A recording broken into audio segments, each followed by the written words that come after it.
നമുക്കിന്ന് വഴുതനങ്ങ വെച്ച് നല്ലൊരു മസാലക്കറി ഉണ്ടെങ്കിലോ.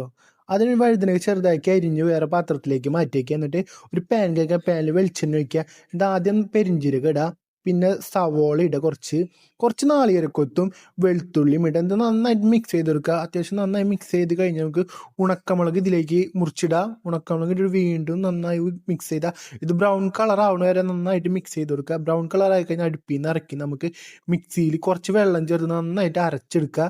അരപ്പ് മാറ്റി വയ്ക്കുക. എന്നിട്ട് നേരെ പാനിലേക്ക് പാനിൽ വെളിച്ചെണ്ണ ഒഴിക്കുക. ഇഞ്ചിയും വെളുത്തുള്ളിയും പച്ചമുളകും ചതച്ചത് ഈ വെളിച്ചെണ്ണയിലേക്ക് ചേർക്കുക. ഇത് നന്നായിട്ട് മിക്സ് ചെയ്ത് കൊടുക്കുക. എന്നിട്ട് നമുക്ക് സവോള ചെറുതാക്കി അരിഞ്ഞതും ഇട്ട് കൊടുത്ത് വീണ്ടും നന്നായി മിക്സ് ആക്കി മൂടി വെച്ച് കുറച്ച് നേരം നമുക്ക് 2 മിനിറ്റ് മൂടി വെച്ച് നന്നായി വാട്ടിയെടുക്കുക.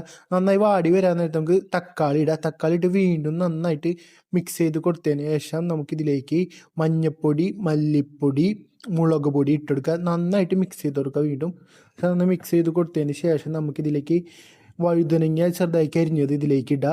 വഴുതനങ്ങ ഇട്ട് നന്നായിട്ട് ഇളക്കി കൊടുത്തതിന് ശേഷം നമ്മൾ മാറ്റി വെച്ച അരപ്പ് ഇതിലേക്ക് ഒഴിക്കുക. കുറച്ച് വെള്ളം കൂടി ഒഴിച്ച് നന്നായിട്ട് മിക്സ് ചെയ്യുക. അത്യാവശ്യം നന്നായി മിക്സ് ചെയ്ത് കൊടുത്തതിന് ശേഷം നമുക്ക് ഇതിലേക്ക് കുറച്ച് ഉപ്പിടുക. എന്നിട്ട് വീണ്ടും നന്നായി മിക്സ് ചെയ്തതിന് ശേഷം നമുക്കൊരു 5 മിനിറ്റ് 6 മിനിറ്റ് നമുക്ക് മൂടി വെച്ച് വേവിക്കുക. ഒരു 5 മിനിറ്റ് 6 മിനിറ്റ് നമുക്ക് മൂടി തുറന്ന് നോക്കി വീണ്ടും നന്നായിട്ട് മിക്സ് ചെയ്ത് കൊടുത്തതിന് ശേഷം നമുക്ക് അതിലേക്ക് കുറച്ച് ഗരം മസാലപ്പൊടി, പിന്നെ വേപ്പിലയും മല്ലിയിലയും ഇട്ടെടുക്കുക. നന്നായിട്ട് ഇളക്കി കൊടുക്കുക. അത്യാവശ്യം നന്നായി ഇളക്കിയതിന് ശേഷം കറിയൊക്കെ വറ്റി വരാനായിട്ട് നമ്മളെ വഴുതനങ്ങ മസാലക്കറി റെഡി ആയിട്ടുണ്ട്.